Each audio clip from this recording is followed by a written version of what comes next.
Good morning, dear students. Again, welcome in Hindi class. Today, I am going to proceed with Hindi grammar chapter 11 वाक्य. वाक्य जिसे हम English में sentence कहते हैं. आप लोग सब सेंटेंस का मतलब जानते हैं, यानी कि छोटे छोटे शब्दों को मिलाकर के जब हम एक बड़ा वाक्य बनाते हैं, हम अपनी बात को पूरी करते हैं, तो वो क्या कहलाते हैं?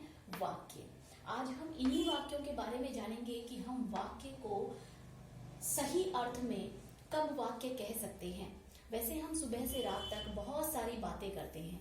उन सभी बातों को कई बार ऐसा होता है कि उन शब्दों को हम छोटा भी कर देते हैं. कई बार वाक्यों में हम शब्दों को आगे पीछे भी लगा देते हैं. लेकिन जिस शब्द समूह से पूर्ण अर्थ व्यक्त होता है, यानी छोटे छोटे शब्दों को मिलाकर के हम एक वाक्य की रचना करते हैं, एक वाक्य बनाते हैं. लेकिन वही वाक्य सही अर्थों में वाक्य कहलाता है जिसके शब्द समूह से, यानी जिनके शब्दों से पूरा अर्थ, पूर्ण अर्थ का मतलब है पूरा अर्थ व्यक्त होता है. कहने का अर्थ ये है कि जब हम कोई बात कहते हैं और सामने वाला हमारी बात को एक बार में पूरी तरह से अच्छे से समझ लेता है और हम शब्दों को उनके उचित स्थान पर प्रयोग करते हैं, तो वो ही क्या कहलाते हैं? वाक्य. जैसे कि यहाँ हम देखेंगे, यहाँ मैं आपको एक सेंटेंस दे रही हूँ, एक वाक्य मैंने आपको बताया है, बड़ों का आदर करो. यहाँ पर 1, 2, 3, 4 इन 4 शब्दों से मिलकर के हमने इस वाक्य का निर्माण किया है. हमने इसमें देखा कि ये चारों शब्द अपने ही स्थान पर लगे हुए हैं और पूरी तरह से अपने शब्दों को मिलाकर के इस वाक्य का अर्थ प्रकट कर रहे हैं. लेकिन हम इसी में हम देखते हैं कि अगर हम इसी वाक्य को, इन शब्दों को आगे पीछे करके लगाते हैं, जैसे कि का आदर बड़ों करो. यहाँ हमने देखा इस वाक्य में बनाने में भी हमने इन चारों शब्दों का प्रयोग किया है. लेकिन इस वाक्य में इन चारों शब्दों को अपने स्थान पर प्रयुक्त ना करने की वजह से इस वाक्य का अर्थ पूरी तरह से प्रकट नहीं हो रहा है. तो यह सही मायने में वाक्य नहीं है. और यहाँ पर इन शब्दों को अपने उचित स्थान पर प्रयोग करने की वजह से यह वाक्य हमें पूरी तरह से अर्थ प्रकट कर रहा है, इसलिए हम इसको क्या कहेंगे? वाक्य. आगे हम देखते हैं कि वाक्य के अंग, वाक्य कितने अंगों से निर्मित होता है, यानी कि ऐसे कौन कौन सी चीजें हैं जिनका प्रयोग करके ही हम एक वाक्य का निर्माण कर सकते हैं.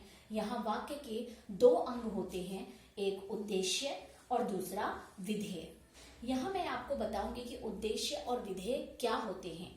सबसे पहले हम देखेंगे उद्देश्य, जिसे हम इंग्लिश में सब्जेक्ट कहते हैं. आप इंग्लिश में किसी भी सेंटेंस को जब पढ़ते हैं तो सेंटेंस के अंदर आप लोग देखते हैं कि उसके बनाने के लिए हमें सब्जेक्ट और प्रीडिकेट जो होते हैं, हमें वही, बिल्कुल हम वही चीज यहाँ पढ़ रहे हैं, सब्जेक्ट और प्रीडिकेट, उद्देश्य और विधेय.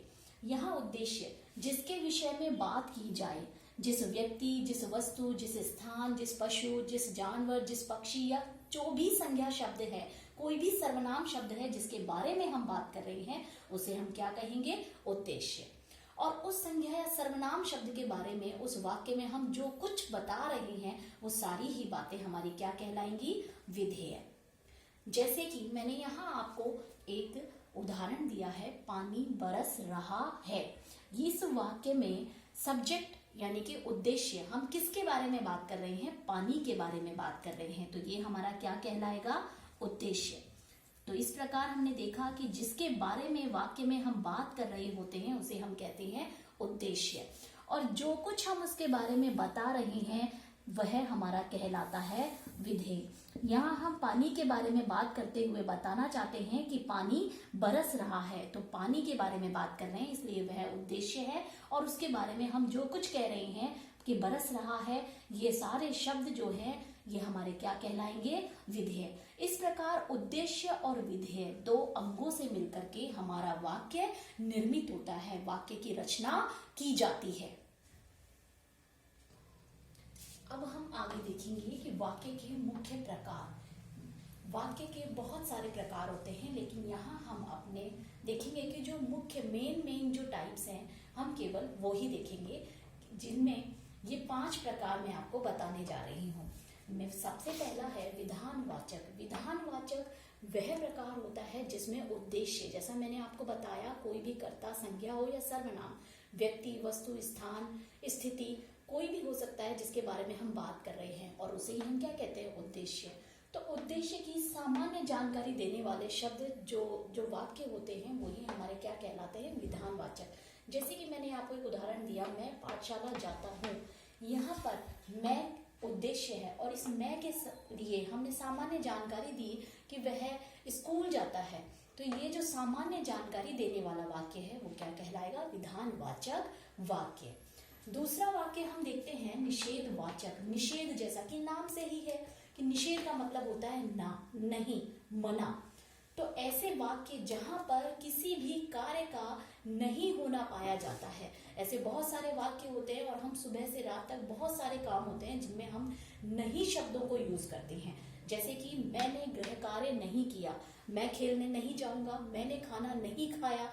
तो ये काम जो है, इन कामों के अंदर हम देखते हैं इन वाक्यों में हमने नहीं शब्द का प्रयोग किया है। तो जहां भी जिन भी वाक्यों में नहीं शब्द का प्रयोग होता है वो कौन से वाक्य कहलाते हैं, निषेधवाचक वाक्य। तीसरा हम देखेंगे आज्ञावाचक। आज्ञावाचक मतलब किसी को भी ऑर्डर देना, किसी को आज्ञा देना। जो है हम किसी को जब कहते हैं, किसी काम को करने के लिए कहते हैं, तो ऐसे वाक्यों को हम क्या कहेंगे, आज्ञावाचक। जैसे कि मोहन को बुलाओ, यहाँ किसी एक व्यक्ति ने दूसरे व्यक्ति को, मोहन को जो कि तीसरा व्यक्ति है, उसे बुलाने के लिए ऑर्डर दिया है, आज्ञा दी है। जैसे कि हमारे स्कूल में भी हम टीचर्स जो हैं, आपके अध्यापक जो हैं, वो आपको बहुत बार, जैसे क्लास में जाते हैं तो आपको चुप होने के लिए कहते हैं, चुप हो जाइए। हाँ, आपको कहते हैं कॉपी निकालिए, किताब निकालिए। तो ये सारे वाक्य जो हैं आपको ऑर्डर दे रहे हैं, तो वो सारे सब क्या कहलाएंगे, आज्ञावाचक वाक्य। अगला हम देखेंगे प्रश्नवाचक। प्रश्नवाचक ऐसे वाक्य जिनमें कि कोई प्रश्न पूछा जाता है, तुम्हारा नाम क्या है, और इसे जानने के लिए आपको इसका जो चिन्ह है, विराम चिन्ह, इसमें प्रश्नवाचक विराम चिन्ह दिया हुआ होता है। और वैसे भी आप इन वाक्यों को आसानी से पहचान सकते हैं कि जिन वाक्यों में किसी तरह का कोई प्रश्न किया जाता है वो प्रश्नवाचक वाक्य कहलाते हैं। अंतिम हम देखेंगे विस्मयवाचक। विस्मय यानी कि शॉकिंग। ऐसे शब्द, ऐसे वाक्यों के अंदर जब ऐसे शब्दों का प्रयोग किया जाता है जो कि हमारे मन के भावों को, मन की स्थितियों को प्रकट करते हैं, वो क्या कहलाते हैं, विस्मयवाचक। यहाँ हम देख रहे हैं वहां, ये जो वहां शब्द है ये हमारी मन की स्थिति को, कि हम शॉक्ड हो गए हैं किसी भी चीज को देख करके कि वाह, हम दांतों तले उंगली दबा रहे हैं। या कहने का मतलब है हम किसी चीज को देख करके शॉक भी हो सकते हैं, खुशी भी हो सकती है हमें। कई बार ऐसा भी होता है कि ऐसे वाक्य भी हम यूज करते हैं, जिसमें वाक्य का प्रयोग करते हैं जिसमें कि हम किसी तरीके से निराशा से भरे हुए अचानक शॉक्ड होते हैं, तो उसमें भी हम अपने खुशी है, दुख है, घृणा है, इस प्रकार के भावों को प्रकट करने के लिए ही हम ऐसे वाक्यों का प्रयोग करते हैं। और यहाँ पर हमने देखा, वाह कितना सुंदर फूल है। यहाँ हम किसी फूल को देख करके अचंभित रह गए हैं कि इतना सुंदर फूल, लगता है शायद पहले हमने ऐसा फूल देखा ही नहीं है। तो ये हमारे मन के भाव को प्रकट कर रहा है, वो है शब्द वाह। तो इस प्रकार के वाक्यों में हम विस्मयवाचक शब्दों का यूज करते हैं, प्रयोग करते हैं। तो आज हमने देखा कि वाक्य किसे कहते हैं, वाक्य के अंग कितने होते हैं और वाक्य के प्रकार। इन बहुत सारे प्रकारों में से आज हमने मुख्य प्रकार, जो 5 प्रकार हैं, वो यहाँ पर हमने पढ़े।